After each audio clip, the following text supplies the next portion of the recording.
हर हर महादेव, घर घर महादेव, माता पार्वती की जय हो।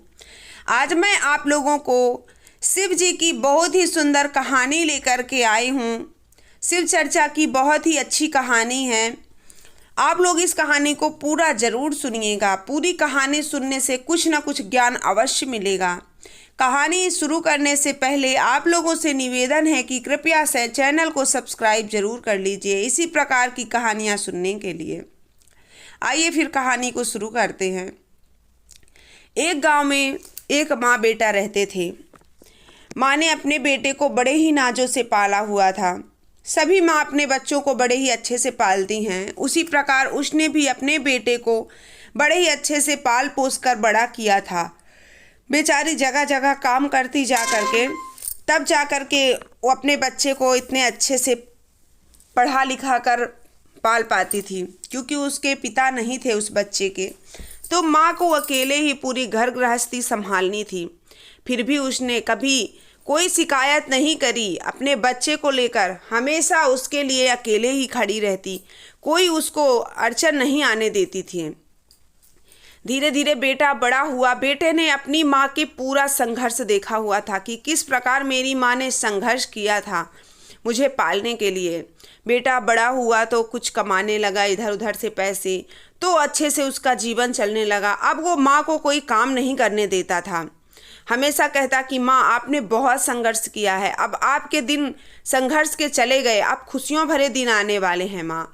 अब मैं कमाऊँगा और आप बैठकर केवल घर संभालना। माँ कहने लगी बेटा अब तो विवाह का तुम्हारा टाइम भी आ चुका है, तुम बड़े हो गए हो, अब तो तुम्हारी शादी भी करनी पड़ेगी, शादी कर देते हैं तुम्हारी। बेटा कहता माँ देखो अभी तो हम इतना कमाते हैं कि हम खुद अपना ही खर्चा चलाते हैं, और पत्नी आ जाने के बाद पता नहीं वो कैसी आएगी, तुम्हारे लिए सही रहेगी कि नहीं, और मैं भी पता नहीं कितना कमा पाऊँ कि उसकी ज़रूरत पूरी कर पाऊँ कि नहीं।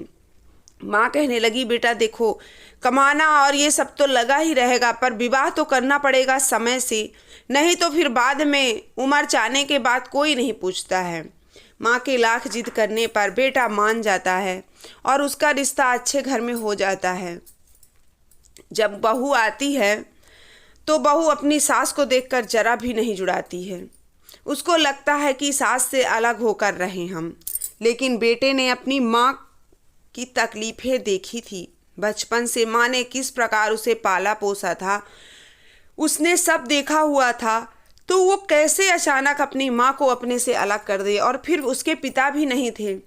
पिता होते तो एक बार वो सोचता कि चलो माँ पिताजी रह लेंगे, लेकिन माँ अकेले कहाँ भटकेगी, ये सोचकर वो बेचारा परेशान रहता। और माँ से कहता एक दिन देखो माँ, मैं कहता था ना कि अभी मेरा विवाह मत करो, पता नहीं कैसी बहुरिया मिल जाए तुम्हें, और देखो तुम्हें कैसी बहू मिली है, ये जो तुम्हें देख करके हमेशा जलती रहती है और हमेशा मुझसे कहती है कि हमें दूर रहना है, माँ को अलग कर दो। माँ सुनकर के इस चीज़ से खुश थी कि मेरा बेटा मेरी तरफ है, मेरा बेटा मुझे बता तो रहा है और मेरा बेटा उसके खिलाफ है, पर उससे कभी झगड़ा नहीं करता इस चीज़ को लेकर कि तुम माँ से क्यों लड़ती हो, क्योंकि उसे पता था कि अगर झगड़ा करूँगा तो माँ को तकलीफ़ होगी कि मेरी वजह से बहू और बेटे में लड़ाई होती है, इसलिए वो चुप रहता था। अब वो क्या करती, बहू दिन प्रतिदिन उसकी जो ये हरकतें थी वो बढ़ती जा रही थी। सास को कभी खाना दे टाइम पे, कभी ना दे, कभी कुछ करे कभी कुछ करे, ऐसे उसकी दिनचर्या चलती रही। जबकि सास बेचारी काम भी करते रहती थी। एक दिन उसने अपनी माँ को भी बुला लिया अपने घर और कहने लगी माँ तुम भी हमारे घर रहो, जब उनकी माँ रह सकती है तो हमारी भी माँ रहेगी। उसकी भी माँ आके रहने लगी वहीं पे। अब जो भी होता अपनी माँ से कहती और अपने पति से कहती, सास से कुछ नहीं कहती थी। सास को हमेशा जलती रहती, लड़ाई झगड़ा करती। उसके दिमाग में था कि किसी प्रकार मैं अपनी सास को यहाँ से हटाऊं, चाहे मुझे उनकी जान ही क्यों ना लेनी पड़े, बस मेरे नज़रों से मेरी सास चली जाए इस घर से, बस मैं सुखी हो जाऊंगी, ऐसे उसकी सोच थी। उसने एक दिन अपने पति से कहा कि देखो माँ तो जाने से रही, एक काम करते हैं, इनको रास्ते से हटाने का एक बहुत अच्छा उपाय मैंने सोच रखा है। उसको हैरानी हो रही थी उसके पति को कि ये किस हद तक जा रही है, मेरी माँ को रास्ते से हटाने का इनका क्या है मैं भी सुनूं। अगर मैंने मना कर दिया तो ये चुपचाप माँ बेटी प्लान बना लेंगी और मेरी माँ को मार देंगे। इसलिए अगर मैं प्लान का हिस्सा बन के सारी चीज़ें जानता रहूँगा तो सही रहेगा।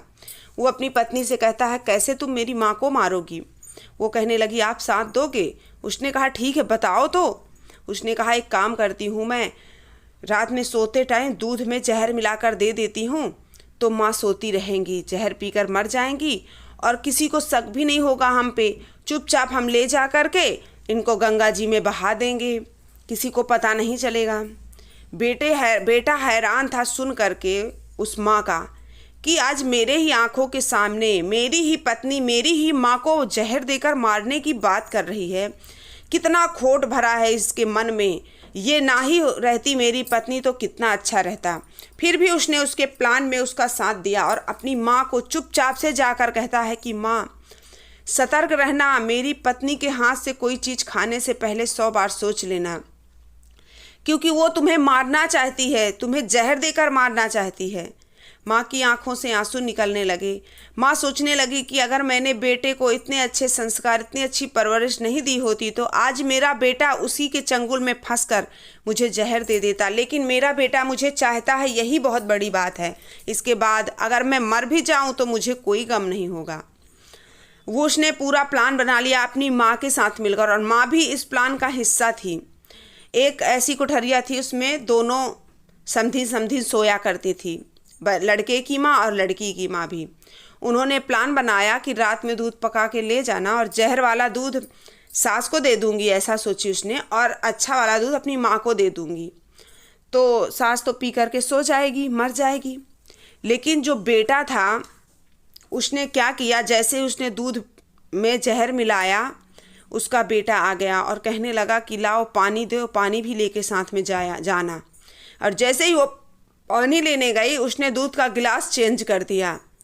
जिसको उसकी माँ को देना था उसमें अच्छा वाला रख दिया, और जिसमें उसकी माँ को देना था, लड़की की माँ को, उसमें जहर वाला दूध कर दिया। जैसे को तैसा उसने सोचा कि ये जैसा कर रही है उसको उसका परिणाम तो मैं दे के रहूँगा, फिर भले ही ये चली जाएगी, अच्छा ही रहेगा मेरी ज़िंदगी से। उसने वो लेके गई, बड़ी खुश थी, और माँ को उसने इशारे में कर दिया था तो माँ अपना ठीक थी उसकी, लेके गई अपना जहर वाला दूध अपनी ही माँ को दे दिया, और सास को अच्छा वाला दूध मिला, सास पी लेती है, दोनों पीकर सो जाती हैं। लड़का चुपचाप माँ को बता देता है कि माँ ऐसी ऐसी बात है।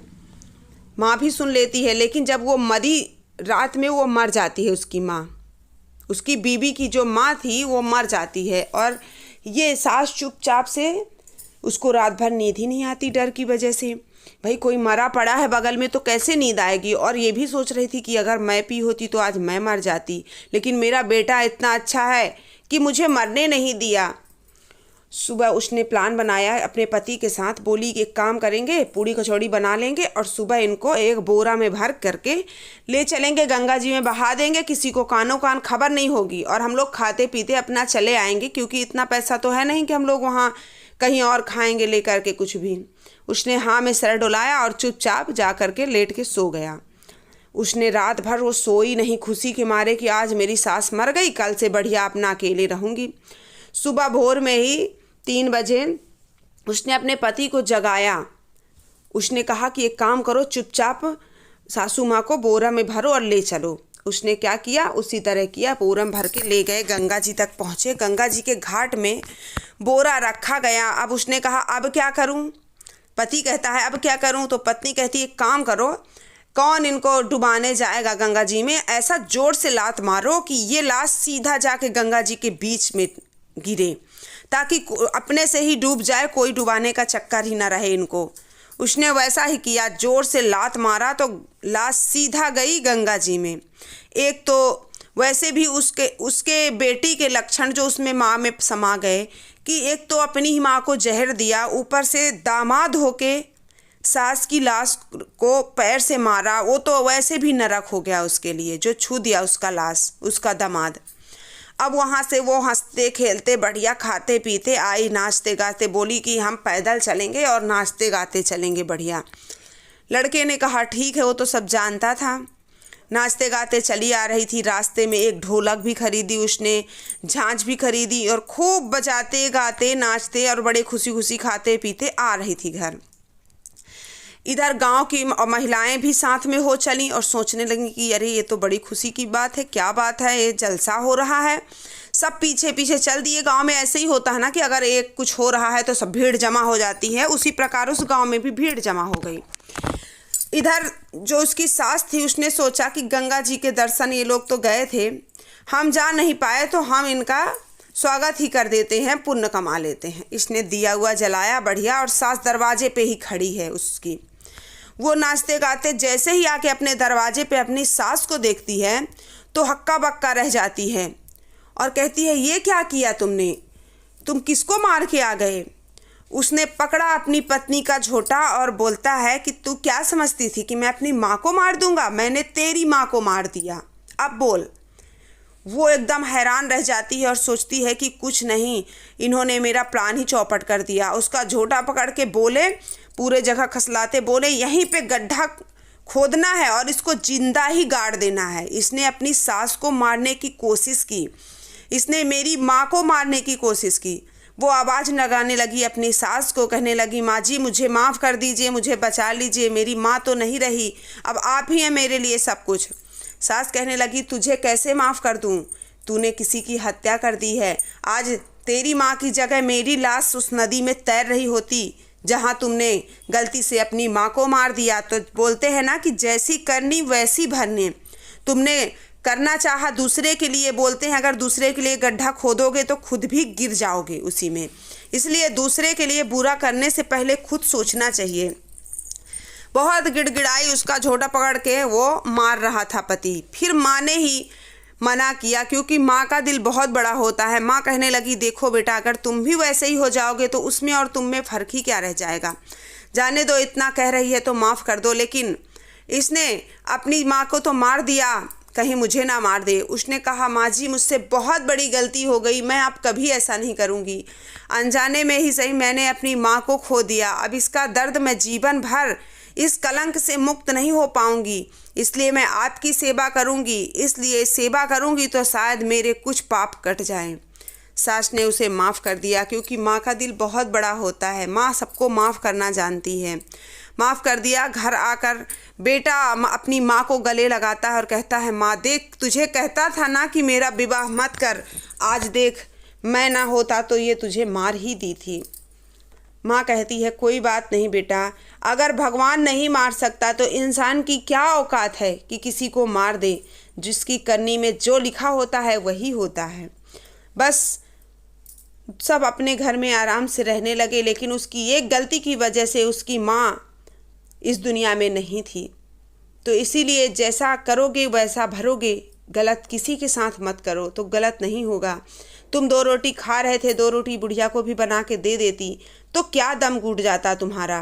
तुमने मारना चाहा और तुम अपने एक ऐसे इंसान को खो दिया जिसके बिना ज़िंदगी जीना बेकार सा लगता है, माँ के बिना। तो चलिए दोस्तों, ये कहानी कैसी लगी आप मुझे कमेंट बॉक्स में ज़रूर बताइएगा। अच्छी लगी हो तो वीडियो को लाइक और चैनल को सब्सक्राइब जरूर कर लीजिएगा। मिलती हूँ नेक्स्ट वीडियो में, तब तक के प्रेम से बोलिए हर हर महादेव, घर घर महादेव, मैया पार्वती की जय हो।